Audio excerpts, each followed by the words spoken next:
That I see there's many people on this stage that may not like me personally, and I just want to say that that is proof there is a God. Because only through God can you create such variety, such dynamic personality. There's no other way. And so they, Not through evolution. what was that? Not through evolution. That's not a possibility. Well, of course that's a possibility. I'm just saying that in the now, mindfulness tells me to tell the haters in the room that you don't hate God. You actually are lazy. You don't like books anymore. Because, I like you, John. Who hates you in this room? oh, I do. I'm being, yeah, see, there's some, see, there's some people that I hate like me. both Johns in this room. I like John. I actually don't dislike John. I don't dislike Ben. I just dislike the way that Ben speaks. I don't think he speaks English. And what I'm saying is, if you waste all your time on this app talking and listening, I don't know that I actually hate anybody, but I yeah. do think that John's a scumbag. Well, you think you might think you might think I'm annoying. You might think I'm a scumbag. But nonetheless, I am a man. And just like Rabbi here, who I think is annoying, but yet sometimes he can be funny, he's still a human. And so we have to essentially come to the conclusion that these atheist rooms are boring brain rot rooms devoid of anything. Imagine going to an opera and watching an atheist opera. It would be so fucking boring. But if you went and you saw I uh, love that. That's an interesting idea. Um, so when you go to an opera, you think that it has a religious component simply because of maybe what the lyrics are that are on the sheet.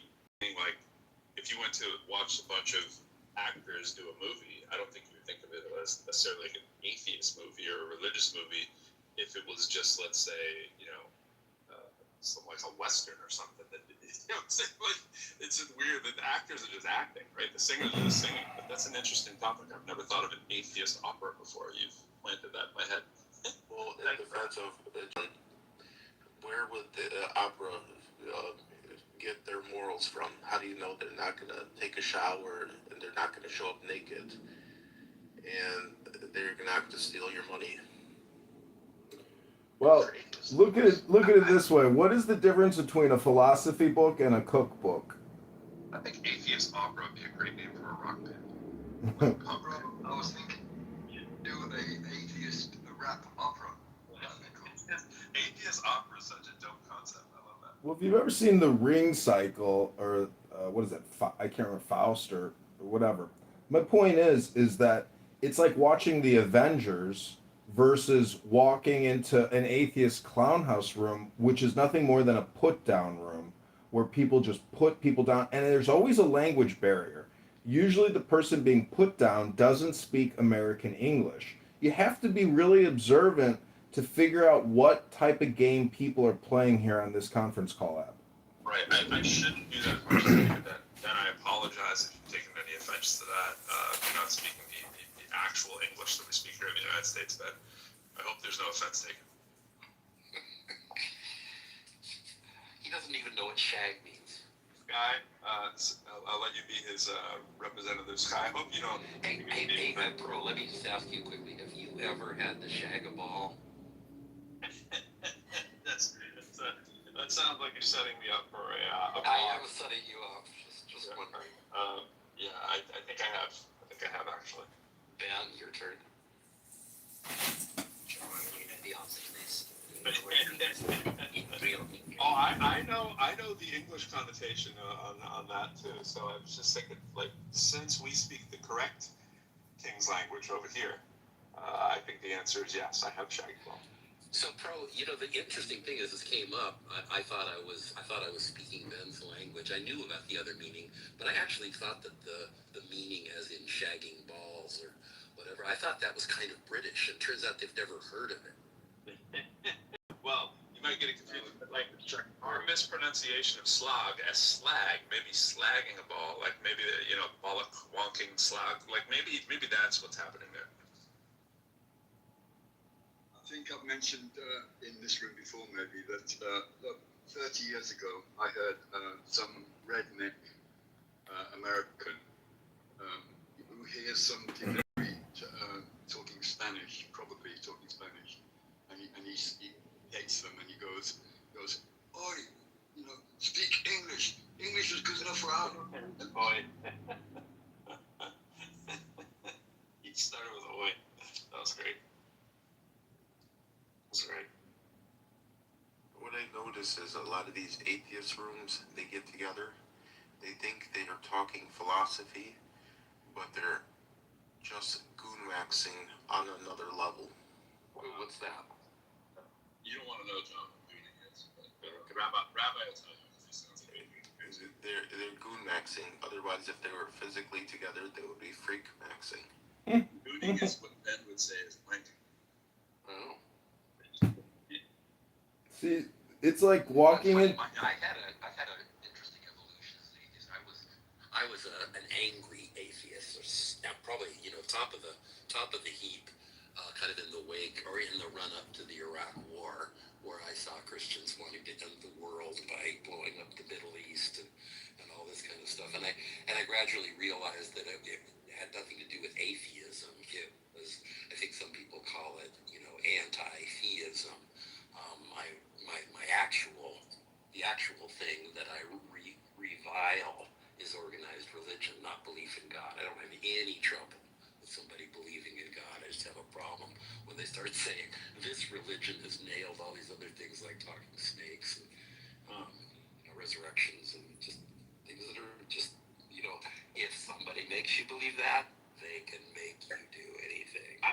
I never think of like a topic like this one or anything until John brought up sort of like the atheist opera. Like I never think of like an opera as atheist or not. I never think of things like certainty is irrational as atheist or not. I get why you think that because it could lead right to like certainty in God. That's where people's mind goes. I know, but and that's valid too because that's a ridiculous certainty as well. But I never think of the topics when they're not explicitly about religion as being religion-based topics. No, I don't. Maybe that's because I only brought up the opera to like try to frame entertainment and content, meaning that children or adults want entertainment. That's why I say going to an opera where you have these Olympian gods singing with staffs is like going to the Avengers movie, and that's going to get a 10 out of 10 versus the 0 out of 10 for these atheist rooms with Steve Appel and JCC putting people down. So you're saying that the atheist room is boring? Yes, extremely boring. But what I think that they think that they're doing is that the negation of God is like a Zen thing where it brings them into like a harmony kind of like frequency state of mind where they have a little bit of peace in their security bubble. And so what we're really doing is observing human behavior and the games we play with each other through language. So, John, are you a Christian? That's not a bad thing.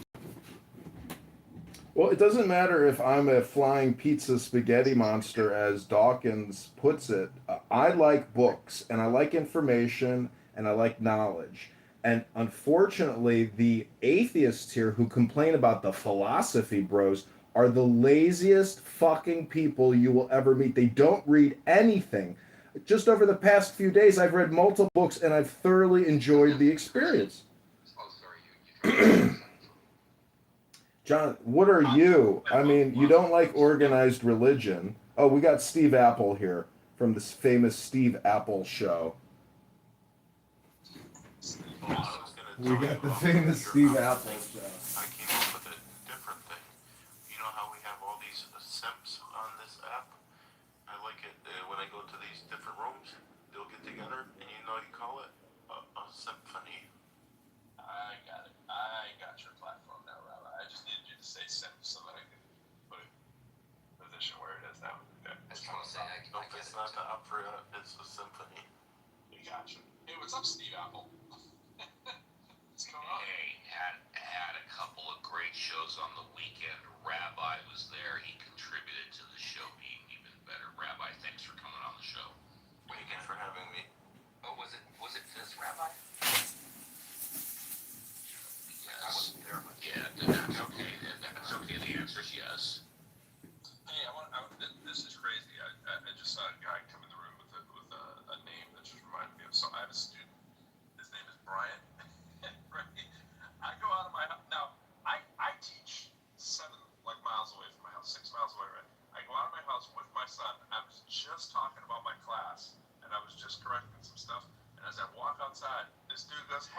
you?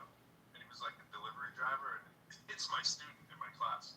Pulled it into my random little townhouse place. He was delivering DoorDash. I was thinking the probability of that pretty slim. Nowhere near the Messi probability with playing against the baby he watched in the finals. But anyways, I just wanted to throw that out there. Just thought that was pretty cool. So what's up, Ryan? See, I just want to say that. Cool, but it doesn't seem that. It's not great. That unlikely. See, I saw some reports they were trying to say it's 1 in 58 million, right, of the probability that Messi would be in the game, the final game. I was like, it seems like a stretch. I would like to look at that. Let's see what's the set of these interesting numbers they throw into this calculation. That's pretty fun. Listening to an audiobook and then discussing the complicated parts of the content, that's one way to have a conversation. Another way is to just have never-ending atheist shows that you call it's a show, but it's really just it's boring people, lonely people doing nothing, and I just got to say it's boring. If you have 5 minutes on a stage, if you do vaudeville and you come to Clown House to do your vaudeville show and it's a conference call, well, if you don't even have a performance, you're boring and you're lazy and you're a bad performer. Hello? Steve, I'm not sure, but that might be towards you. Of course it's towards me, bro. Who else would it be towards? I bet he's talking about my bites of physics. I mean, a lot of rooms are boring. I know I've contributed to the boring level of a lot of rooms. I like boring. Like I don't have a problem with boring when I'm in a I want to be bored mood. Well, John broadcasts boring, right? John, you have a platform that can sometimes be pretty boring, but it's all subjective. But I mean, to your point about the Avengers, like I'll be the first one in line to see Spider-Man and Doctor Doom or whatever. I don't find that stuff boring, and I think that's what you were saying too. Like that stuff wins hands down, but it doesn't always win. Like because I like Marvel, it doesn't mean that I don't want to read an academic paper over Marvel, right? Like if I knew a brand new Marvel, there was a brand new academic paper, yeah, I'd probably watch the Marvel movie first because I don't want to hear about it, right? But my excitement to watch some sci-fi or whatever, that's just a fleeting kind of thing. I'd actually rather deal with what's kind of more going on in the real world. Like if I had to budget my time, it'd probably be 85% stuff in the world and 15% like fantasy and La La World. You know what I mean? I get it, but see, the thing about religion is when John says he hates organized religion, that's a put down to people who otherwise might need books to improve their lives. When the atheists on here put down the theists, they're failing to recognize the importance of personal development. It's almost like they've never even done it themselves. Like they've never sat through a 4-year college and an undergrad and read books and wrote papers for years. I'm just saying that the ego, the narcissism of some of the atheists on this app that do their little shows with their mod squad. Meanwhile, they call it a show, but it's not even on YouTube. I'm just saying people really have a desire to waste their time and other people's time in ineffective ways. Communication is useful for development of the self. And so when people put down philosophy bros, well, you've never even read a philosophy book. Let's at least talk about one philosophy book. Maybe we could talk about Marcus Aurelius's Meditations. I'm surrounded by thousands of books. I'm just saying the atheists on this app are bored and lonely. That's my opinion. Bro, that's where John is dead wrong when he says that we, you, me are not even on YouTube because we've got him putting the shows on YouTube. Oh, gotcha there. Like we're not wasting our time now. We've got somebody doing it for us.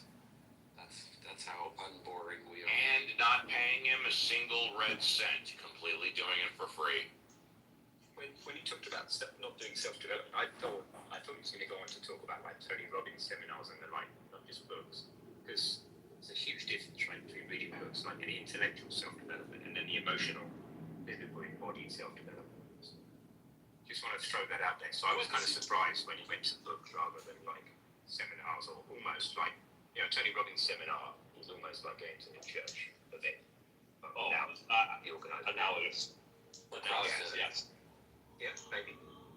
But those things are the things for me that have made the shift, and not reading fucking books. Reading books I love doing on a particular topic, and I read the geekiest books you can imagine. John will attest. I crossed one into his lap the other day, and the book.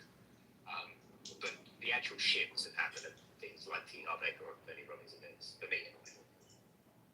Yeah, normally there has to be like a handshake or an agreement or some type of consideration to make somebody an indentured servant or a slave, but here we have him doing it completely for free with no expectation of any remuneration. It's fucking beautiful.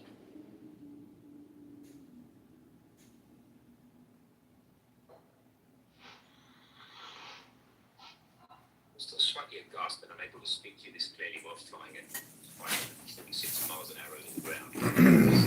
Ben, Maybe Atlantic. there's a line of sight thing going on that you just can't beat being in a plane for. Yeah, it might have a little something to do with Starlink, according to the first. Well, I suspect so too. I was going to ask, do you know planes do talk to Starlink? This is definitely Starlink, yeah. It's a Starlink. 180, 200 meg down and about 40. Well, let me ask you one more question before I probably get kicked by Steve Apple or Ben or somebody else. A lot of the books that I read, it talks about the divine will, the cosmic will, the universal will, which is like saying willpower. And I'm just wondering, do you think that this will has in some way played a role in your lives?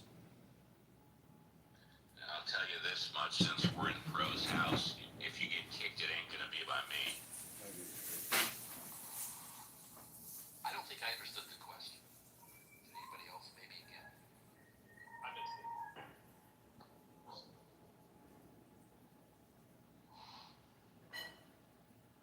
I think it was about that will. I think it was about that will I am dude in his power soul.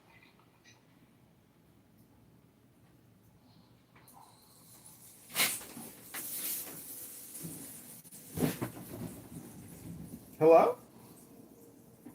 Hey, John. Progressive John. It's always fun to talk to Progressive John. That's what I think progressive.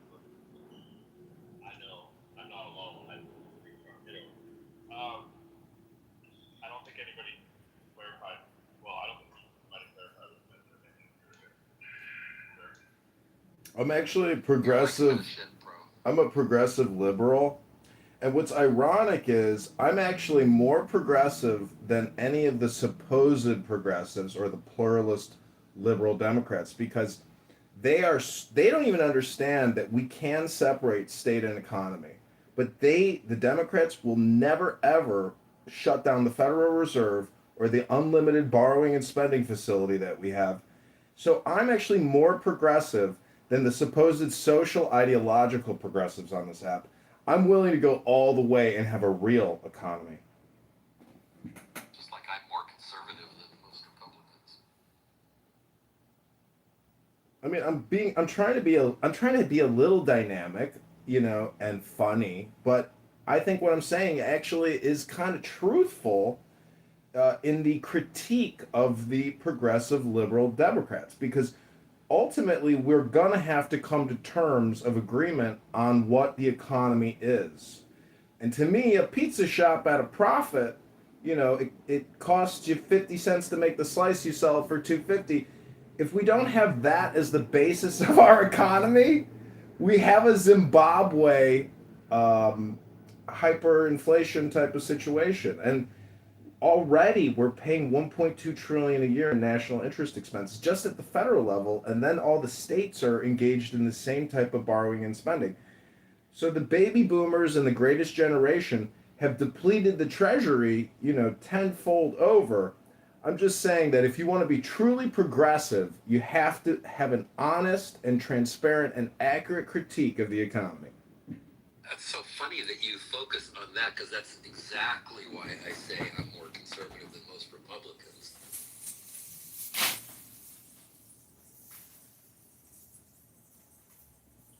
I say there are no.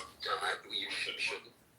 Is that we shouldn't have the kind of national debt we have. I became Ronald Reagan was the guy who set my pants on fire. No, my hair on fire over that. And it's only been worse since. I don't know, John. I mean, I say this all the time. I don't know if you're aware of the fact that every single Republican administration over the last half century, the annual deficit has been more than the one inherited by that president. While It's hard to pay off national debt when you ship all the jobs to China. Hold on. While every single year of every single Democratic administration, the deficit has been less than the one that was inherited. If we had had that kind of, and we did, if we just stopped with Clinton, right? But if we had just had that kind of thing for 50 years, we'd have a surplus of God knows how many trillions of dollars. Of course, you wouldn't do that because you'd spend that money elsewhere. It's a good idea to run a 2 or 3% deficit. That's what we did after World War II. While Reagan opened the floodgates, and we are where we are exclusively because of the Republican Party. Oh, did you say there are conservative Republicans? Is that what you said? No, I said exactly the same thing that John just said yesterday in a room multiple times. And my point was that there are no conservative policies anymore. They've been hijacked, or they've actually been encompassed by a lot of progressive policies, ironically. Anything that would have served to be something outside of, let's say, religion, that is a conservative point, is like gone in a poof. I suppose the closest thing you can say is trying to lower taxes. But I don't think progressives are against lowering taxes for some people and in some situations, right? It's just that you're trying to raise them for people that never paid them, right? Yeah, and my hero is Jerry Brown, because he came into California. He said, here's a bunch of stuff I want to do, but we're only going to do it if you vote to raise taxes to pay for it. Well, see, that's the problem. I don't know why he's a hero to you. That's big government, big spending. There are conservative principles in action today. You're witnessing them. The forcible removal of illegal alien residents that are breaking our laws. That's very conservative and very heart-wrenching and hard to watch. And I don't personally like seeing a father of 3 who's busting his ass be forcibly detained, removed, or even killed. So, I mean, I've seen a new HR bill that was being floated, and it's about amnesty. I've often thought that blanket amnesty, Send the link.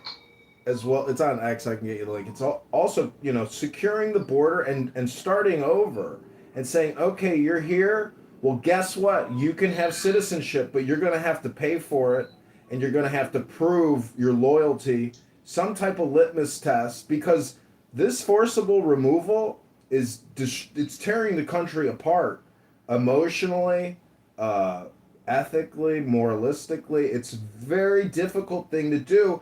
But also on the flip side of that, when people criticize law enforcement to a very high degree and even call for death threats, now we got a beef. Now we got a problem, because I'm gonna side with the law enforcement, because that's a very difficult job to do, physically demanding. Your life is at risk. So to poo-poo a law enforcement officer doing a very difficult and dangerous job on behalf of our government, on behalf of his own duty and his own work. It's easy not to kill people, though, especially ones that aren't armed or posing a threat, even if they are armed. I don't think that's the difficult part of that job. But I do agree with you. But I think the difference is a conservative policy is not saying you're going to tighten the borders. That is a modern phenomenon. Everybody, you go back to, let's say, the Framers of the Constitution, whatever you want to do, right? It's just that it's been hijacked by xenophobia. And the brand that you're talking about of conservatism is like xenophobia, racism, those kind of things. Find a scapegoat, right?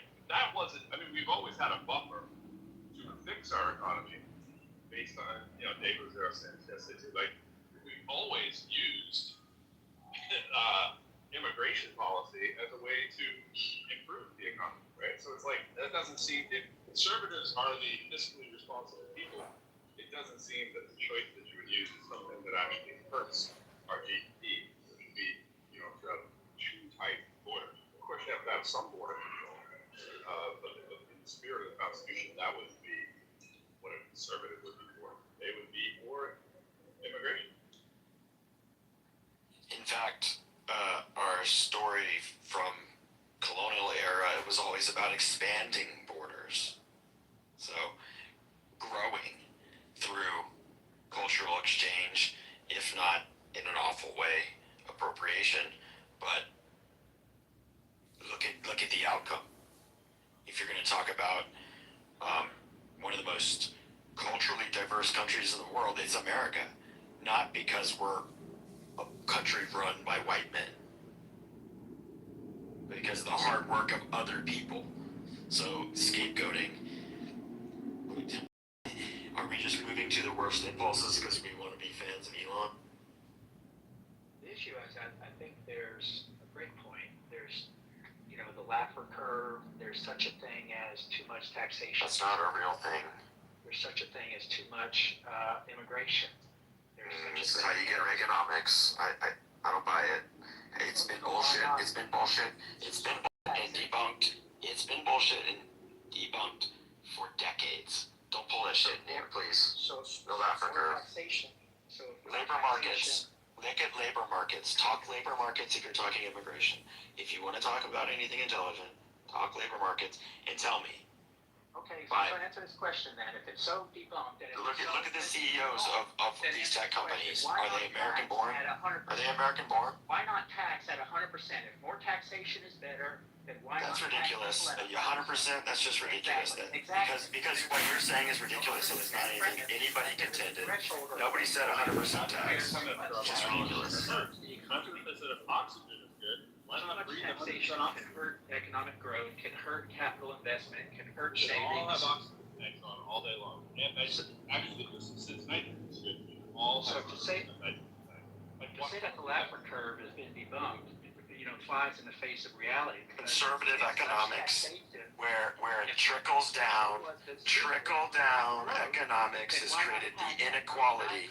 Our inequality is worse than the Gilded Age. Why won't you comment on that? The economic inequality. Do you think it's a good thing? I'm saying it's Why not are you non sequitur after non sequitur? Can you talk about inequality? I'm talking about the notion. I'm talking about inequality. Trickle down to Point of order, moderators. David is over-speaking Brian here, and now I'm over-speaking Brian. David, you're just over-talking Brian here, sir. I'm a progressive liberal, David, and now you're over-speaking me. Moderators, do your job. Do your job, moderators. It's your karma. Work is karma. Karma is work. That's what you wanted to say. Work is karma, karma is work. Profound. And why are we seeing the Laffer curve be validated in all these cities and states where they're taxing people who are fleeing? There's mass exodus from these places that have increased taxation, and people are voting with their feet. Their businesses are leaving, the individuals are leaving, jobs are leaving. Have you moved in the last 3 years out of a tax jurisdiction to a non-tax jurisdiction? Or are you just speaking in the abstract? I'm speaking of the data. Okay, so you're speaking about other people. You didn't move. It didn't compel you. You said a mass exodus. Mass sounds like a large amount. Location to a lower tax location. Yes. What were the geographies? One was the place that I was located was a large metropolitan area in the south, and I moved and built a house, bought some land in a low tax, more rural area. Geographies. Did you change states? tax arbitrage within your own state. But the point For your own purposes. holds that people are fleeing these high tax locations. People, just say you are. Just put your projection out there and label it your own. Thanks. Well, I did as well, but I'm saying there are I heard reports your of other people projection. doing that Good as well. job. Are you denying that it's happening? See, tax strategy is a certainty, and it's not irrational. If you lived in New York or California and you fled to Miami and you built $1 billion tower like Ken Griffin, well, that's a certainty, not an uncertainty. Let's talk about the illiquidity because of Tax Strategies from Tax Strategy Advisors LLC is here to help you achieve ultimate premium tax strategic solutions. Are you sick of paying taxes?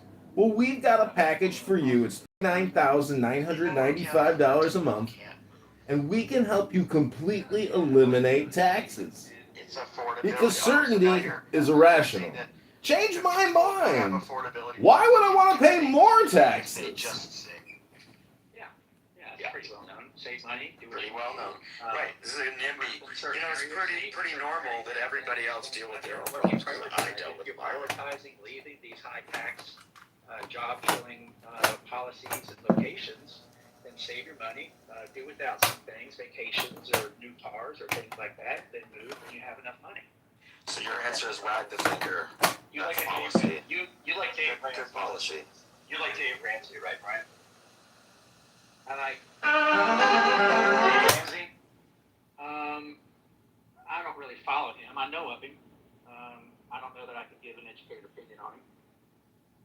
I mean, his whole thing is about debt, right, and how not to be in debt. His whole thing is, just eat rice and beans for 4 years. You'll never have debt. You'll be perfectly fine, right? But it's like, real life happens sometimes when you're eating rice and beans. Like in real life, when you have to decide whether you're going to eat or go to the doctor or get your car fixed or fix the leak in your house. Well, fixing the leak in the house, That's not a function of just that's a high priority. Caleb, from a Jewish perspective, what does the Torah tell us about priorities of spending? We don't have time. We don't have time for your silliness this morning. It's not silliness. I mean, the Torah has a lot of information in it, and I think you're smart enough to quickly give us a ChatGPT type summary response to that query of what money does the money is a tool. Wealth is a tool, right, to sustain a society and to sustain oneself. There has to be a balance between those two things. Well, wait a minute, John. You're smart enough to give us a chat GPT answer as well. What's the problem? Why don't you do it?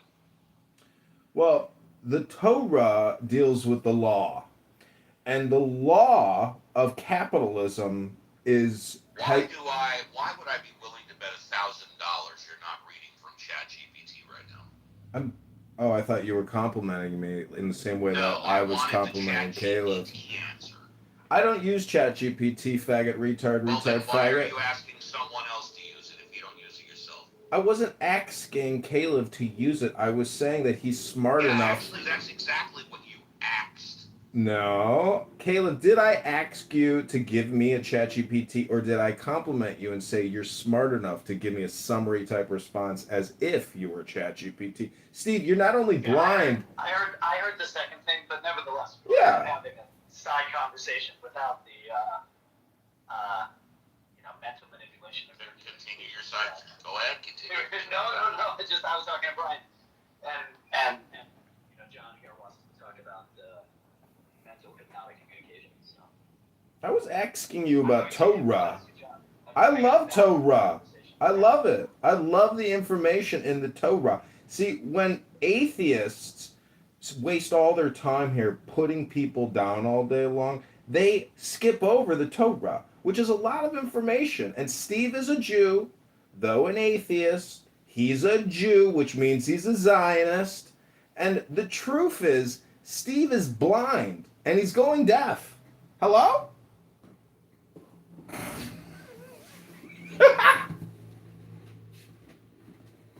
I thought we were headed towards talking about inequality and taxation Yeah, that's what I thought. That's what I thought we were talking about. So, I mean, I know there's a big push for economic equality or equal outcomes. The whole derision of economic inequality, and I see where in some economists' minds it matters, but I think in the market that we have today with global access to shipping and product movement and all the interconnections that we have from continent to continent, it's less of an issue. So if a company can go international through the internet or through shipping or continent to continent, that's I think the explanation that the rich are getting richer at maybe a faster rate than the lower class is getting wealthier. Because people at the high end now have access to China, to India, to Europe, to Asia, to South America, whereas Why can't the rest of us have access if it's really like a flat open environment? Why can't there? You're only underlining you're only underlining the inequality point. You're just saying inequality is okay.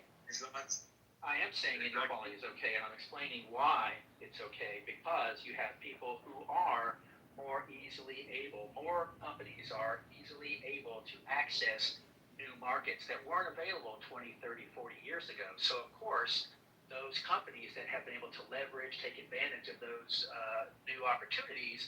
What about the single parent who's struggling between feeding her kid and fixing her car? Well, that's a whole different situation. Well, that's what we're talking about. We're not talking about the differences between small businesses and corporations. And what we're talking about is the inequality, the non-equity of the system that you're describing right now, right? Which just says, some people have different access. And that's okay. And that's okay.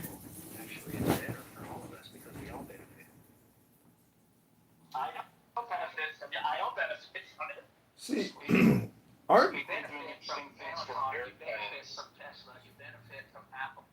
But these companies that are increasing their access to markets, they're able to do more research and development, they're able to do more product development, they're able to include more That doesn't impact whether, excuse me, Brian, excuse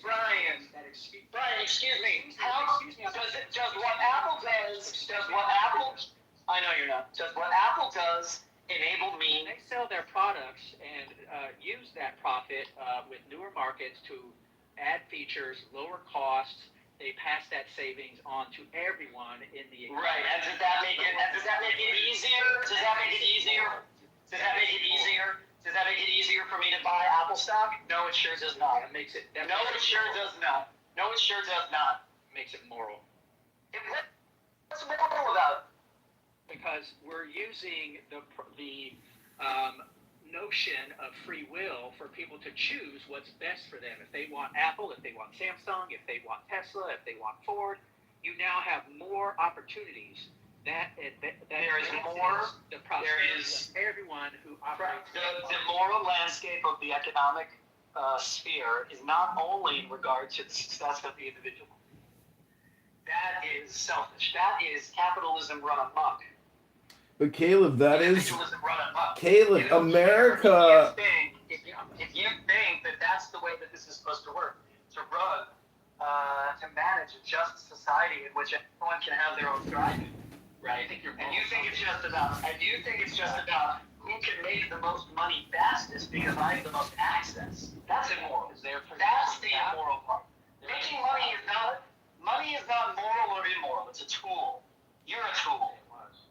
You're a tool. I'm saying that You're a tool. people being able to choose. Well, it takes a tool to know a tool. The entirety of your system, I fear for your economy. Are you projecting that you're a tool as well? Aren't we all just tools of the Lord? That's the only principle that no, it isn't.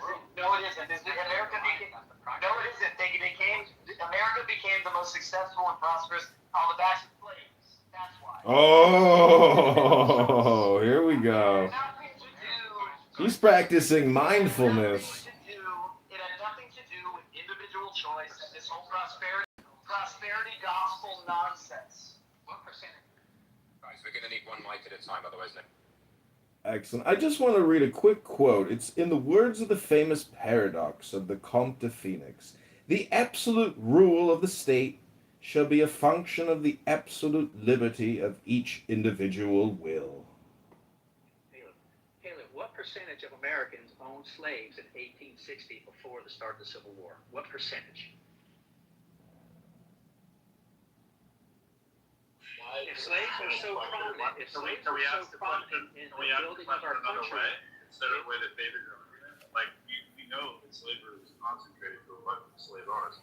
That's like saying if cell phones are so popular, how come there's only like 4 fucking companies that make cell phones? Those are stupid. Well, then how can he say that slavery is the backbone because, of the source of our economic growth when only like 2% of Americans own slaves? Catch the metaphor, bro. Only about 2% of Americans own slaves. It's not a valid statistic. It doesn't. Well, it's not a valid claim. No, it's not a valid point that you're making because if It's just not a a valid handful claim of that people Caleb own made all that the slavery slaves, is bro. the reason for our success. No, If it that is was the reason for our success. Yes, bro. It doesn't. You don't need a bunch of people owning it. Do you think right now there's a bunch of companies that are walking into the freaking, cell phone development space? Slavery? No, it's Samsung and fucking iPhones, bro. Grow up. I can defeat that in one sentence. If slavery was the source of success for a country's economic growth, then why did we have thousands of years around the world of slavery, but only in America during the Industrial Revolution, and subsequently did we rise to economic top tier? If slavery was so prevalent around the world, then It's amazing how you shifted the argument to one that I wasn't making. It's amazing that you shifted the argument to one I wasn't making.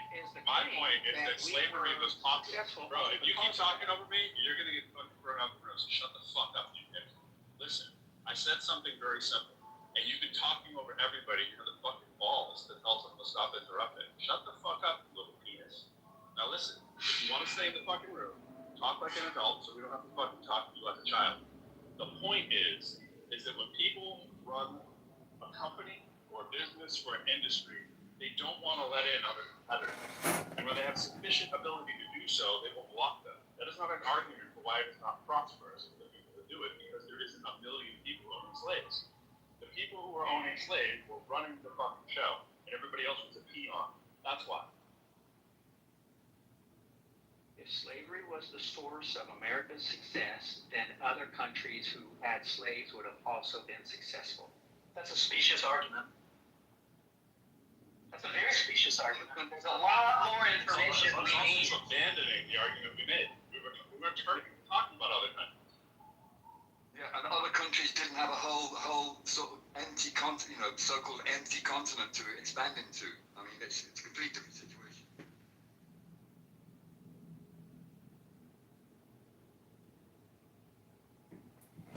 Don't worry, guys.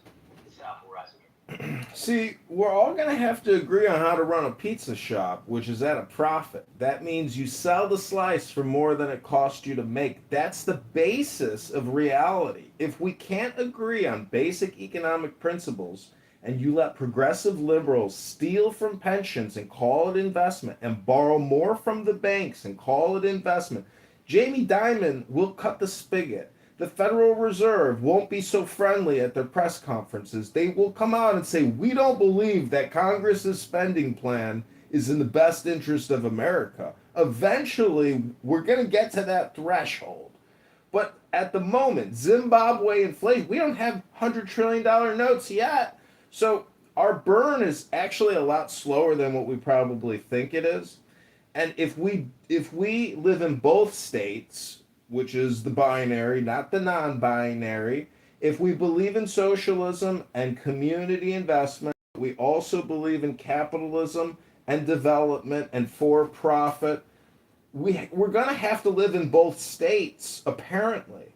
But I would just say it's possible that some people see, if life is just a bell-shaped curve and you want to tax the right side and inflate the left side in the middle, you're going to have conflict and friction. And our system is arranged to protect that right wing of the bell-shaped curve, which is low taxation, and they get to keep the hundreds of billions or trillions. But it's a global economy, meaning that when we think about just taxing Americans, Europeans as well have profited so much from American industry and American financial capital, especially defense manufacturers. Because when you look at the org charts, it's not just American corps, it's the global corps that are feasting at the trough of America. I am complete. Hello? You are very complete. It's not an economy for everybody. It's not an economy that works for everybody. That's the point. We need an economy that works for everybody. Describe an economy that works for everybody. Where everybody can have one job, where the normal, right? The baseline is you can have a job, you can get health insurance, you can make a living, and have a family. That's our system Right. now. No, it is not. It's led us to the greatest prosperity in the history of the world. Oh, fuck you, you Republicans. Fucking fundamentalists. Go look at the homelessness crisis in this country. Go look at the homelessness crisis in this country. Go look at affordability. No. Go look at people trying to. No, you're not. Listen. Go look at this. Go look at people struggling. Just look at it. Go look at it. Just look at it. Would you look at it? Look at it. Just look at it. Look at that. Look at that. Just look at that. Look at it. Look at it. Just look at it. Look at it. Fucking rid of this guy, John. You think because the stock market are at record numbers that means that's prosperity for everybody? What a fucking joke. Prosperity for some, not for all. Don't we want people to be able to live lives of value and thrive? Don't we want that? This Like is Cuba or the Soviet Union, for example. No, I didn't say any other country. Okay, so Fucking describe a system. Hey Brian, quit with your Red Scare, anti-communist, anti-socialist nonsense. Hey Brian, I was talking. If you can't hold your tongue, maybe this isn't the room for you. You interrupted the other guy, right? Just look at it. Just look at it. Look at it. Now Brian, if you're gonna be ready to be done with your Red Scare, anti-communist, anti-socialist bullshit, and if you're going to be ready to ignore the crony socialism that exists amongst the people that you think are so great at making this country prosperous, the fucking trickle-down hasn't worked. Oh, industry creates jobs and prosperity. Yeah, right. Fuck off. No, it doesn't. Is the Soviet Union a better example of a system you would have? Soviet Union doesn't even Excuse me, Brian. You're the only one who has mentioned other countries. Not me. I'm asking you to name a system. No, this is your tactic, Brian. This is your tactic to avoid. Just name a country. Hey, Brian, quit being such a dick and listen to what you're doing. You're switching the conversation now. What Brian is doing is, hey, I don't want to answer Caleb's question. I'm not even asking a question. I don't want to respond to anything that Caleb says, but what I am going to do is I'm going to say Russia and Soviet Union and Cuba to scare you. Because those are scary words. Socialist words, communist words, and something else. See, this is real vaudeville, Steve. See the variety show that Pro is able to put together, Steve. Take note on production value and the guests, Steve. You're gonna have to get guys like Caleb who are a little more theatrical, can provide better content for your show, Uncle Steve. Hello? It happened in these socialist countries. Did that not happen in your world? When did I say socialism was better? Well, name a country. Name a country that's better than America. When? See, Norway's actually better than America because they took their $300 billion and turned it into $3 trillion by investing in the stock market. If America would have just taken the $100 trillion and put it in the stock market, we'd have, $100 trillion. You just want split finances. So it's like, let's look at a country that doesn't actually have a net negative like us. Let's just look them up. Scandinavia is a capitalist country. Yeah, that's cool. And the Middle East countries. Now, is your thing that you just China. for capitalism? China. All it is? If you just have a hard on capitalism, just say so. That's cool. There's a lot. I love laissez-faire capitalism. I would love to go open a pizza restaurant with absolutely no intervention by the state. I don't want the state knocking on my pizza store saying, "Hey, come in. We got to check for cockroaches and rat droppings." No, stay out. I don't want you looking at my kitchen. Leave me alone. And I don't want to fill out all that paperwork every year. And when I go to the airport, I don't want to have my shoes taken off and my bags x-rayed and my balls touched and my fingers swabbed and my facial recognition ID photograph. I'm good. I'm good, guys. Hello? It just kind of depends on who you want. Like I heard somebody saying, I think it was Neil deGrasse Tyson the other day. He's talking about this area where people live. I didn't think my mic works. Deer getting in the middle of the road and people were dying, big accidents, insurance premiums, all that kind of stuff. And then one of the actual proposals was to release more natural predators of the deer into the environment. So small mountain cats, right, were brought in to actually alleviate the problem. Now the debate was, do you want the government to have to claim responsibility? And the government did not want that. In other words, if there is a government issue that we brought in the cats, now the government is liable versus nature being liable if it's just, well, the deer just killed off some people. Because, of course, a cougar is going to kill little Bobby in the backyard every now and then. And so it just depends where you want your deaths. But when they did the math, there was less death when we brought in the predator cats. Like, in other words, an acceptable amount of babies would die, right?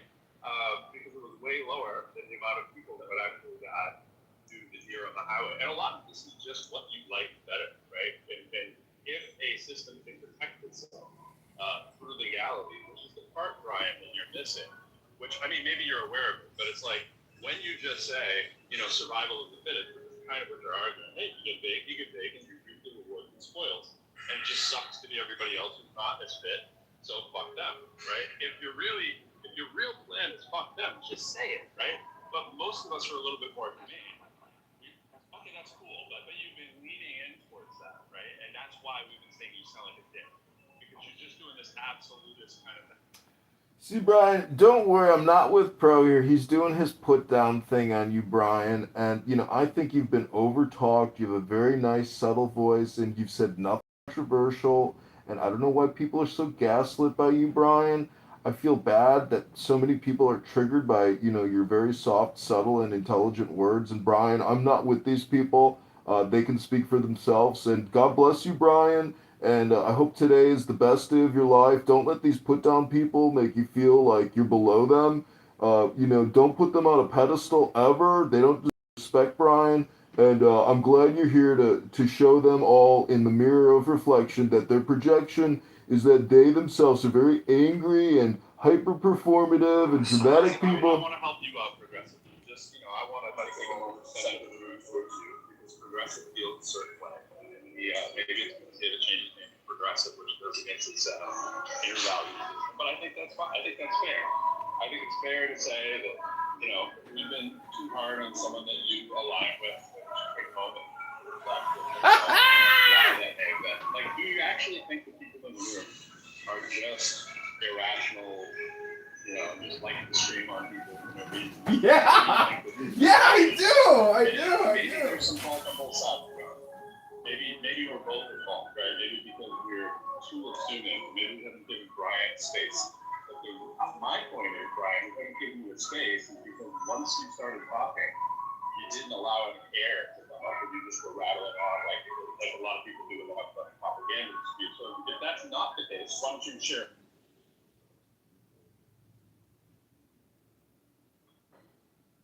Yeah, we're going back and forth. I was going back and forth with Caleb and with you to some degree, and I just asked some simple questions. If there is a system that is better, describe it and give me an example of where that system you're proposing has worked or something as close to it as possible so that we can compare and contrast.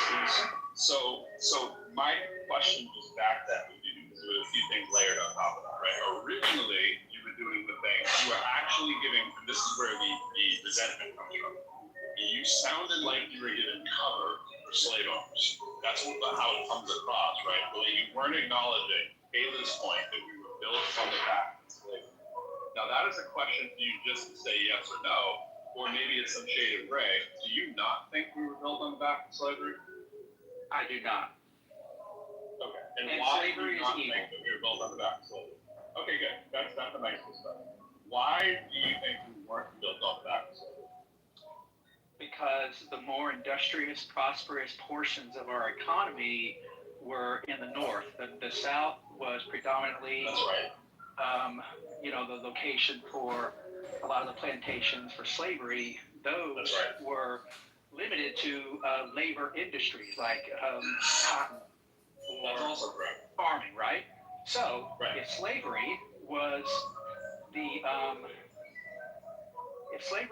linchpin, the foundation, right, for our prosperity, then it seems that other countries that also I'm not sure why you're leaving to go to other countries. Yeah, why are you going to other countries? Just By the way, the point about the United States. Because the North still had plenty of slaves during that same period. New Jersey was one of the last states to free its slaves in the 1870, 1871. So don't give me this nonsense revisionist history of the North was free and was and emancipation is while the South wasn't. That is bullshit. let me make my claim and then you can refute it. All right. Yeah, keep it in America. Okay, so if slavery was the linchpin or the foundation for our success, why did it not lead to the South being the more prominent region, location, or set of industries in America? I see what you think. Okay, so I'm from Lowell, Massachusetts, and if you want to just Google Lowell, Massachusetts, it is a national park. It's a national park because of the obscene profits that Lowell, Massachusetts made in the textile industry off the back of hydroelectric power, which is largely France out of Lowell, who went in and basically memorized how the mills were working in England, right? So he stole that technology, came here and said, because we have this profitable industry of slavery, picking cotton to manufacture textiles, we will become the dominant player, which is what we did. It was the engine of how slavery was. So even I criticize sometimes Lowell because they get all up in their feelings about how wonderful they were, but they directly benefited from slavery. And you can do the sort of illusionist act that you might be doing. You might not be aware, but that's where the profit comes from, bro, in the Northeast. It was places running off textile mills as the large economic expansion that made use of the cotton. So yes, if you're saying that the peons in the system were just, somebody who had a garden variety amount of 10 slaves out of the South, or somebody that owned a couple farms, yeah, I agree. Compared to the wealthy owners of industry in the Northeast, where there was also a few women pregnant. And they're not in hazard, but aside from that. Yeah, but the Africans will come in and have 8 kids with these Chinese women, which Chinese men are so cocked that they won't. Aside from that, like the Japanese immigrants. Azra, some people say you can't learn anything on this app, but Azra is spitting facts. Who's talking in the background? Azra is spitting facts. So, people don't understand. The Chinese economy is mostly tied to its housing market. And people really look at the outside perspective, but they're not looking at the microeconomics. Whereas 70% of China's economy is based on its housing. And have you ever heard of Evergrande? Evergrande is a corporation that has been around since the 90s, and their entire game is based on you buy a house before it's built. So basically, on paper, you would say, okay, I'm going to buy this apartment building. It's going to be completed. That's called an investment, D. So let me land. So I'm going to get to the point because you can look it up. I'm going Watch all the buildings tipping over. Come on, guys, let him land. I'm not alone. He's been interrupted like 5 times. In order to avoid the population from being able to mark their cars and have they remember that the system where they follow them around. In order to prevent that, they were just renting cars from rental places. Yeah, in that particular video with that. I'm still going to say that America is the wealthiest nation. It begs the question I think Steve is asking. It's like, not just wealthy, what metric are you using that we're the best, we're the mightiest, we're the greatest, and all that kind of stuff? I think we have to acknowledge that we are in a deficit, and we can rattle off just as many countries as Steve did.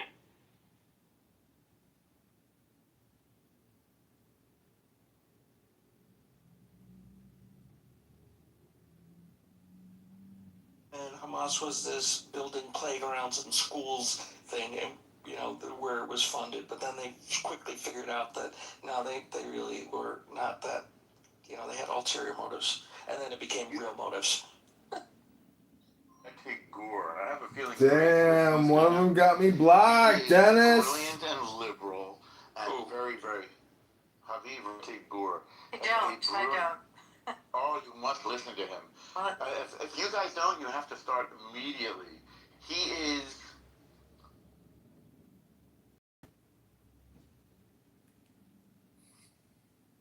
I didn't hear what he said. Anyone hear? He said he is. Okay, I just didn't know if it was me. With that? We didn't hear you. Said he is. You went out. You said he is. Oh, because there's parts of the mansion where my signal just died. I said he's very, very, very. Mansion. Well, I may be understating it just a little, but he's part of the. He's extremely Zionist and extremely liberal and very, very, very insightful, and he has great stuff on the way that the Algerian blend of Marxism and Islam was conveyed to both the Islamic Revolutionary Genocide Corps and to Hamas.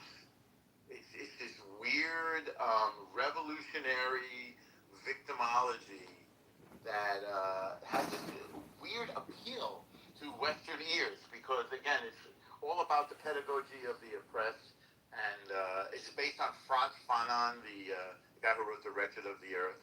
It's fascinating, and it fits really neatly into Western college curricula.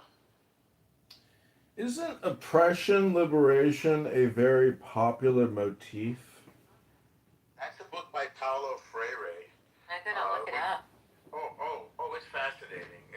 That's what I did my one of my theses in college on. Is that technically liberation theology? Check it out. Yeah. They know about it. Is that great John Kitover? I do know that because it inspired a lot of liberation theology. Yeah, I was going to say, it connects to liberation theology. By the way, so Andy Burnham here makes his first speech as the Prime Minister of the UK. Going back 40 years, he's taking swipes at Margaret Thatcher. What an interesting.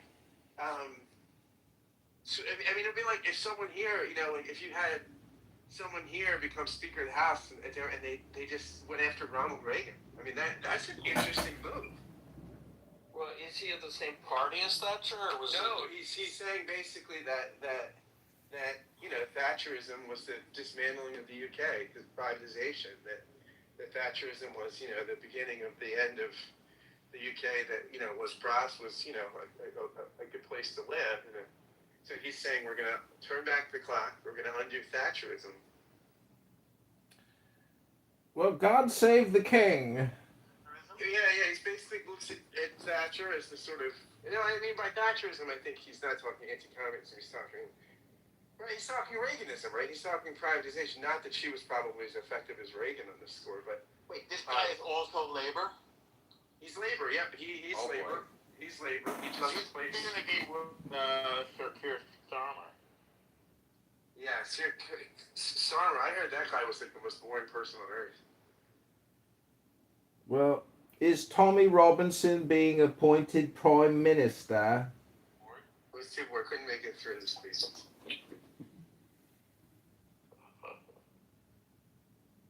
That is the great Shuki. Hey, Mixette, I got a trivia question for you. What's the difference between the movie Avengers and Dinner with Andre? I don't know. I'm not my darling? You are my darling, too. Oh, thank you. Mixette, what is the key difference between the movie Dinner with Andre and the Avengers? One of my other favorite people. Yeah, that's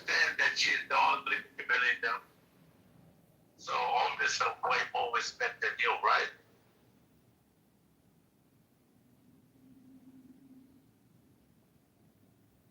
What are you saying?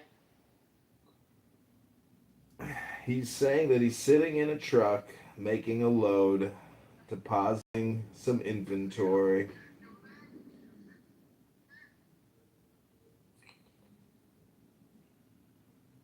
He said, "What's the key difference between the movie Avengers and Dinner with Andre?" This better be good because it's a lot of buildup. Exactly, very. I'm not sure where you're going with that. It's weird because my dinner, I guess because Wallace Shawn had a play off Broadway recently, My Dinner with Andre came up in my feed again. I was thinking, Love Wallace Shawn. Well, I'm sure he. It's not the riddle of the Sphinx here. What's the key difference between Dinner with Andre and the movie Avengers? What's the connection? Avengers is a movie about theism. Dinner with Andre is a movie about atheism. All right. Watch it again. Have you watched it recently, John? I bought the DVD because Mixed told me it was good, and basically it's just two faggot atheists sitting around sipping coffee. Like what they did on Seinfeld. It was supposed to be a fascinating conversation with a very interesting and important theater director, Andre Gregory, and Wallace Shawn, who you may know was the son of the great editor of the New Yorker. I think was, I don't know, he was known as Mr. Shawn. I forget if it was William Shawn or something. Jewish guy, by the way.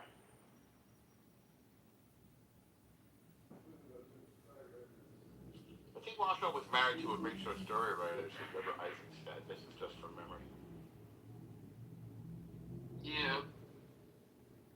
Kitover's held it against me that I recommended that movie to him because he very much disliked it, even though it seems to have stuck with him for years. Wait, you recommended it years ago? No, Kitover brings it up almost any time he's in a room. That's right. You didn't go see the new play by him, did you? I recommended a movie and given me My Dinner with Andre. How could you do that to me? It's very personal for him. Well, it's an unusual recommendation. It's it's only for certain people. It's almost like an anti-movie. And I thought Kitover might appreciate it. Instead, he took it very personally. I guess he doesn't like being bored. Might be an adventure.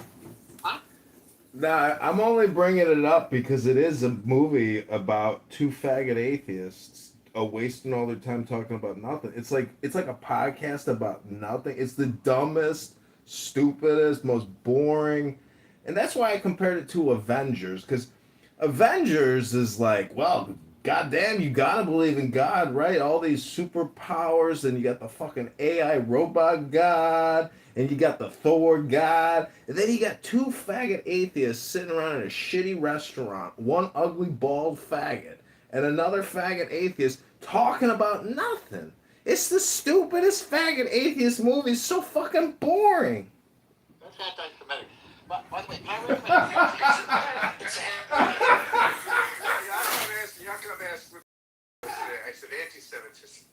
I said that's every day. Come on. There's a very weird television series called WandaVision. I haven't watched it yet. I heard it was good though. It's very good. It's a spin-off from the Avengers. There were a few spin-offs I thought were pretty good. Also, is it Hawkeye? No, it's the Avenger whose arrow is played by Jeremy Renner. Right. And it's that's hard. That one's kind of fun. That's Hawkeye. That's Hawkeye. In the comic books, went on to lead the West Coast Avengers. That was one of my favorite comic books as a kid. The West Coast Avengers.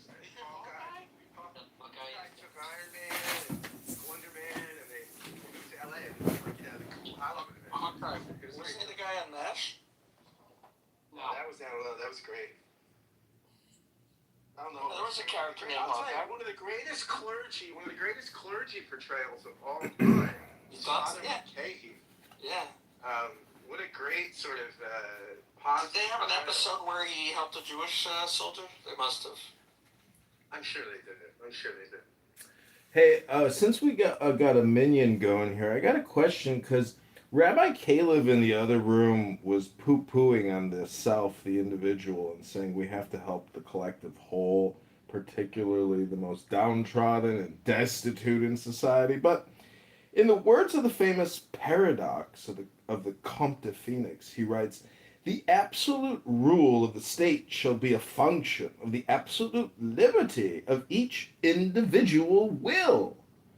So, what is this individual will that the Comte de Phoenix is speaking of? You know, one of the best books I've read in the past 20 years was called, well, probably 25 years, was called The One, the Three, and the Many by a guy named Colin Gutton. I think they're originally his Bampton lectures in the UK. And he talks about this. He talks about that Western culture is really the struggle between Heraclitus and Parmenides, right? Heraclitus, everything is individual, moving, chaos. Parmenides, everything is the one. You know, for Heraclitus, unity is the illusion. For Parmenides, diversity is the illusion. And then this is an ongoing battle, right? And if you say if you go with Heraclitus, you wind up with atomistic individualism and libertarianism and the sort of unregulated excesses of capitalism. If you go with Parmenides, you wind up with statism and collectivism, and people get into sort of Eastern thought that sees everything as the one. So this is the kind of constant tension Gutted sees in the story of the West. See, Shuki has a solution for that. So, Shuki, what do you say? The thing about Muhammad Ben Ghazala. That's kind of the response to what Scott's talking about, the one identity versus the individual will. And Scott, all I gotta say is it's a little bit like being a capitalist and a socialist, which is what we currently are. We are a state-run economy. 45% of our economy is borrowed and spent on the economy. That is the unity of state and economics, and then we have the separation of church and state. But I suggest we separate state and economics because Medicare, Medicaid is not a human right. Mega health groups and healthcare executives that make 1.2 million a year and the group makes 100 million in revenue for all these community health groups throughout the whole country. It's the biggest tax. It's such a ripoff. I don't like the doctors. Ayn Rand has a chapter dedicated to doctors. The country is not with you on this. The country. Right. 40. I don't know where you get this. The math doesn't. His math isn't missing. 45%. 65% of the country. This is wild. I'm not saying they're right or wrong. I'm just saying 65% of the country is for Medicare for all. 65%. Now you can't get 65% of the people to say sex is good or puppies are cute, but 65% of the culture of the American populace says if we can have health tomorrow, we want Medicare for all. Now I'm willing to say puppies are good and sex is good. No, sex is cute. Sex is cute and puppies are good. I'm willing to say puppy sex is good because it gives us more puppies. No, I think the only thing you can get more than 65% of people on Medicare is on anti-Semitism. I think it's puppyphilia. I think what you call it puppyphilia. Yeah, probably. But that's interesting to me why no one runs on this, right? I mean, no one. I mean, it seems like even well, that guy running for Senate, the Muslim guy running for Senate in Michigan is. Oh yeah, he's a handsome guy. And he can't define it. He can't define it. When someone says, "What is Medicaid for all?" Medicare for all. Medicare. Yeah, sorry, Medicare. Yeah, not Medicaid. That sucks. Right? Yeah, Medicare. No, I always get does not suck. Medicaid does not suck. No, I know. No, whatever. I always get the two confused, and I always have to think before they really need a word that's so different that it's not easily confused. Or care. Exactly. Like Indigicare. Digicare? Is that what you just said? See, then I would have no problem. Like my brain could separate the two. But 65%. I mean, think about that. That's a huge swath of the country, right? I mean, that's what public policy do you have 65% for? Freer. I mean, maybe pro-choice for its top was 60, right? I mean, not that all people that were pro-choice were sympathetic to abortions, but I think at the best polling you would get like high 50s, right? Was that right? I think. Let's see. I'm gonna look it up. But that's crazy that so many people want Medicare for all, and that that only really people on the far left advocate for this. I mean, it seems like a winner of a thing if you were a moderate Democrat and you just wanted to get votes, or even a moderate Republican. And by the stuff I've read, again, you got to all this stuff. You have to read everything and just make your own judgments. But the stuff I've read is that Medicare for all would ultimately be a cost saver. That ultimately healthcare costs in the country would go. Okay, so you want to know the things that cut above 60%? Yes. Legal abortion, in at least some circumstances, typically polls around 60 to 65%. Like when the kid's not, like when the baby's not cute. Strict. Excuse me, El Normo, I just want to say that yesterday in Politically Correct, when you were accused of working with me and that we were going to the White House, I was dying laughing. I don't know where that came from, but I thought that was very funny. Well, are you the one that told them about our attempt to take over the government? And did you tell them about it? Because I never peeped the word about it. Sorry for interrupting, Yakov. Are you on a phone call? But I'm just mentioning. I'm just going through my list. Come on, guys. Go, Yakov. Thank you. So legal abortion, in at least some circumstances. Stricter gun laws, often 55 to 65%. Support stricter gun laws, control measures through support varies widely by specific proposal and states, clearly. Marijuana legalization, generally 65 to 70%. Wow, 70%. Isn't Pathway not governed by polls? Well, we're not Switzerland. Pathway to citizenship for many undocumented immigrants, 60 to 70% support. Wow. Especially if paired with broader security measures at the border. Yeah, I would agree. Would definitely with that. Background checks for all gun purchases, 85 to 90%. And death penalty for people convicted of murder, often 55 to 60% support in recent years. So wouldn't you just be like why wouldn't the independent candidate just go and say these are my positions? This is my platform. I'm like sitting here. Yes. Polls are borderline meaningless. I agree with that. Number two, Bernie did run on Medicare for all, and he didn't do badly. He did not do badly. That's quite true. But what's also true is that most of the country did not want Obamacare and voted against it, and when it was on a state level. So it's a mixed bag. Not everybody wants state-run healthcare. See, when you say Medicare for all or even Obamacare, you're just talking about federal spending for health insurance corps and the health industry.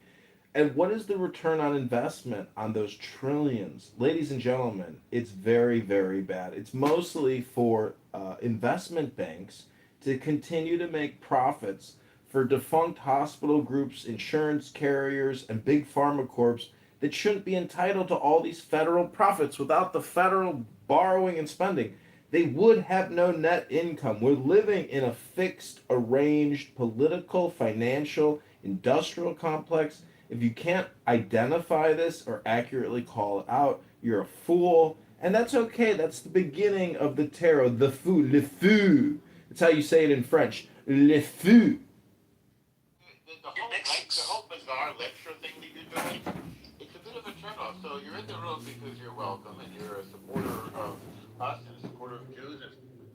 Well, Rabbono Shalom, El Normo, you said that I'm a performative artist in the politically correct room. You think that's accurate? I don't know. Don't you think that? Isn't that what you're doing? I have more issues. I said you were a performance artist, because I'm trying to figure out why you come into rooms and say these weird things and do all the recording and stuff. I'm trying to find a way to to make you understandable to other people. You turn off a lot of people. And, you know, you and I are on a good level, I think, but it's not clear why you do these things. I'm sort of trying to avoid saying that you're a little nuts. I was going to say mental illness. I was going to go straight there. Yeah, I'm trying to avoid. So, well, what do you want to respond, John, to what I'm saying? And I like John. Don't get me wrong. I've had really nice conversations with you. I'm a huge John fan. But sometimes you come into a room and you say the weirdest things and nobody knows what to do with them. It's word salad. It's not exactly word salad. It's throwing around concepts that aren't connected. Yeah, but our philosophy that makes sense to him. And when Kamala would speak, she would just put words together and they didn't. Well, Rabono Shalom, this is a room. It's called Manic Monday. If you don't like my manic speech, I apologize. I love you all. I pray for your personal peace and your light to enhance. Maybe you could read some Kabbalah, maybe a little poem to enlighten us, give us a little more light in our lives. We just come in and say Rabono Shalom, and say all communication is hypnosis. You've come a long way saying that. I don't know why they thought that you and I were going to take over the government. Well, they literally said that in Politically Correct last night. He and I were plotting to take over the government. Yeah, well, the guys don't know, open the case on you, so be careful. So, Scott, I have more issues for the independent campaign platform. But that's not interesting. Listing statistics is not conversation. No, these are things that poll above 65%. Right. It's not conversation to just make a list of things. Yeah, we had a good conversation with the last thing, so, I disagree. It doesn't... No, I don't think that was a good conversation. You're just reading out statistics.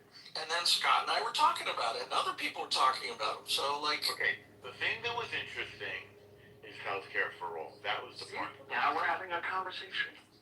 And it doesn't really have to do with the polling. It has to do with the principle.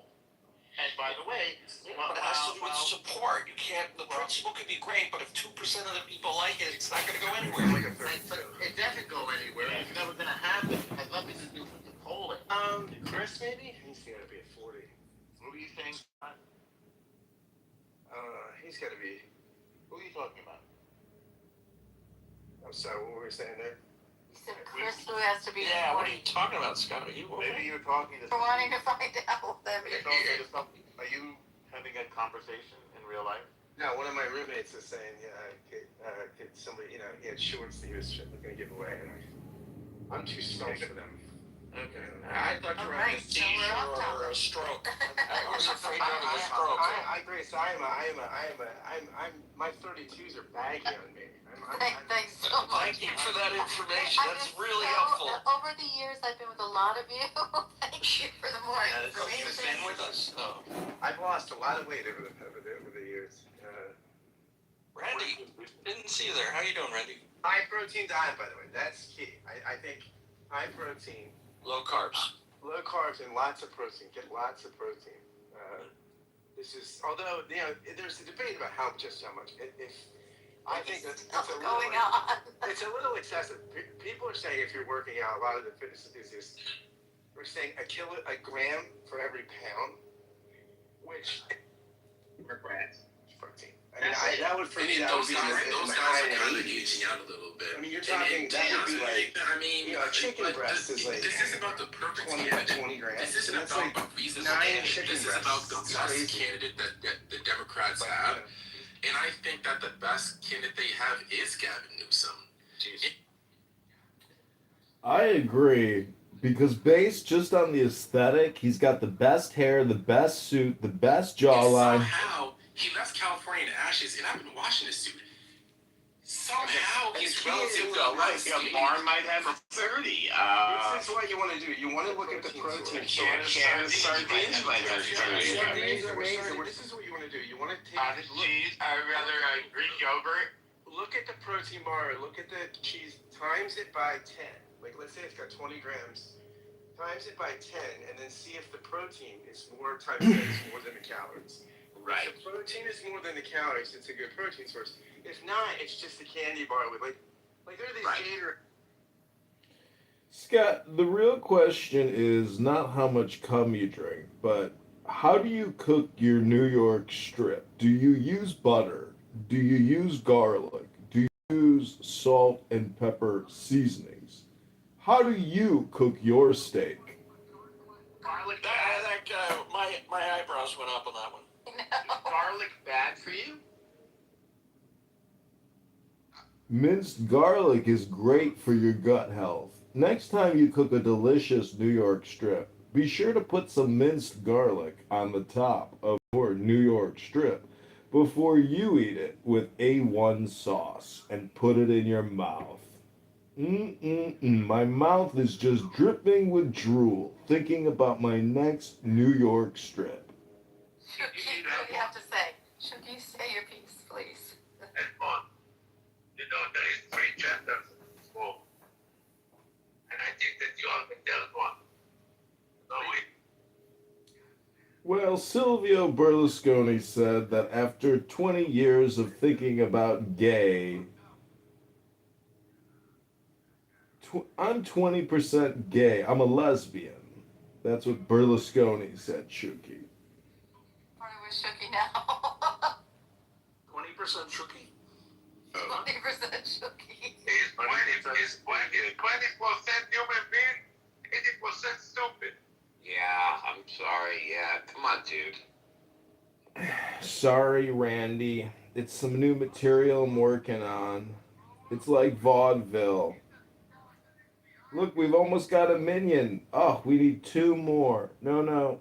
We need a little more than that. But Rabboni Shalom. Is anybody going to read a poem here this morning to uplift everybody's spirits? Maybe take the deepest breath of the day.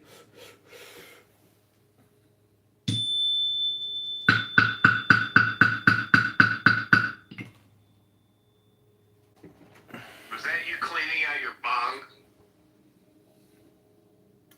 No, but I got a new outfit on. I got a clown suit on. I'm gonna put a link in the chat. Just for Kitover. No, don't censor him. Please don't censor him, Scott. This is by the great William Carlos Williams. Yeah, I've eaten the plums. So much depends upon a red wheelbarrow glazed with rainwater beside the white chicken. There you go, everybody. A flexible flyer kind of thing. There you go. That's the great William Carlos. That poem is a fuck you to T.S. Eliot and James Joyce and the paleomodernists. It's saying that you shouldn't need to know all this Western history and have to know it all to read The Wasteland. That I can write a great poem if it's just looking at rain in a wheelbarrow. Fuck you, T.S. Eliot. There it is. Well, Scott, that's a wonderful thing. It's beautiful. And it is interesting, Randy, that it wasn't the poem that most people think of when they think of their favorite William Carlos Williams poem. And I want to share with you a story about somebody that I was friends with, well, vaguely friends with. Actually, he wasn't a very popular or nice guy, but I knew him. Somebody I knew in college, whose name was Franz Wright. I don't know if you guys get the New Yorker, if any of you do. Does anybody even read anything on paper anymore? I'm still trying. I still get I listen to AM radio and I read paper. Right. So, but you don't subscribe to the New Yorker. The name Right. dropping No, I will is not back. give money Go to ahead, New York go ahead. Times. All right. No, I said the New Yorker. Oh, New Yorker's great, yeah. Okay. Do you subscribe to it? No, read the poem. It's not a poem. So there was a guy that I knew in college named Franz Wright, whose father was a great poet. And, like a lot of pretentious college students, this guy said he was a poet. Well, he actually was a poet. He was actually a really good poet. He won the Pulitzer Prize a couple years ago for poetry called Walking to Martha's Vineyard. And he was an absolute nutcase. He was completely out of his mind. He had really severe mental illness. He was also a magnificent poet. And there's an article about him. He died a while ago. He kind of smoked himself to death. One of those people that smokes constantly, gets lung cancer and dies and whatever it is. Raymond Carver. I don't know if you've heard. If you like literature and poetry. Yeah, we know Raymond Carver. Keep going. I don't know if we do. We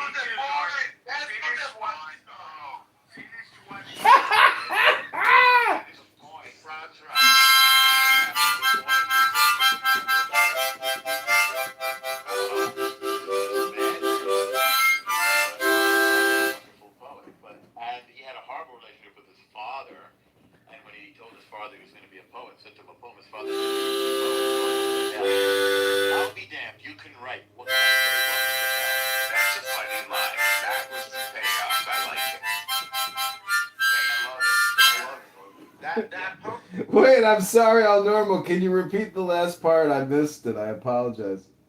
The person that really turned me on to William's significance is an Israeli scholar. Well, I don't know if he's from Israel, but he teaches at the University of Tel Aviv, named Jeffrey Pearl. And he's written on James Joyce and T.S. Eliot. He wrote one of the definitive books on T.S. Eliot, the guy.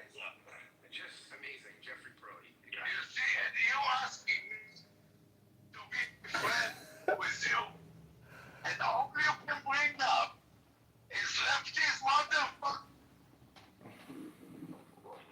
You know, speaking of me, You fucking cunt. wow. What are you upset about? I don't get it. So Who are you interacting with, Shuki? Randy? Yeah.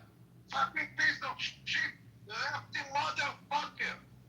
Randy is not a lefty motherfucker. Whatever. I know Shuki has it in his head that I'm a lefty. What did I do now? What is my problem today, Shuki? The University of Tel Aviv. Well, okay. I mean, Then why? all right. Then I why? didn't even- You see, if you haven't been able to see Shuki's PTR, it says go sit on a cactus. So if you haven't sat on a cactus yet today, just listen to the words and the language coming out of Shuki's mouth if you haven't sat on a cactus yet today, because this will be your moment to where your brain and your central nervous system will sit on a cactus and you'll say, what's going on with my body right now? I'm hurting all over. It's because I'm sitting on a cactus. Ouch. Hello? Well, on a whole other topic. You mentioned the New Yorker. Yeah. You mentioned which is run by a Jewish guy, David Remnick, and is pretty ambivalent about Israel. I hate. Can we get Bow Wow up on the stage? We've almost got the minion. The minion is forming. John, you're getting repetitive, okay? You're getting repetitive. You have OCD and you're getting Bow Wow! Bow Wow! Bring up the patrilineal, please. I need more representation. Doing that. Nobody's doing that. You notice. Yeah. John, I think it's time for just to maybe start your own room. Well, before I get kicked, just go ahead and look at my PTR. I got a clown outfit on. I'm live on YouTube, and I'm in the audience in Anonymous. This is a progressive liberal production, produced by John Kitover, executive co-producer Randy El Normo, Yakov and Scott and Grace. And Grace, if you could just give a little prayer under your wings. You know, I think someplace in my memory banks I noticed something. I don't know if I thought of you. I'll share it with you. I'll find it. It's one of the best songs. It was a guy who went to college with JFK Jr. and it had a lot of little vignettes about him. You know, because it was. I was surprised to see him mentioned because he's been dead so long. Well, they had the TV series on Hulu, whatever it was. You know, John and Caroline Love Story. Love Story. Yeah, Love Story. Right, and brought back a lot of memories and his, and of course, you know, Schlossberg ran for Congress. So the name has been back out there a little, but yeah, no, it was really, you know, JFK Jr. really wanted to be an actor. You know, he loved theater, he loved acting in plays all through college, and he hung out with the jocks. But everybody had huge expectations of him, his own mother wanted him to get to politics, made him go to law school, and made him go into the DA's office. And then they just talked about the whole thing, and he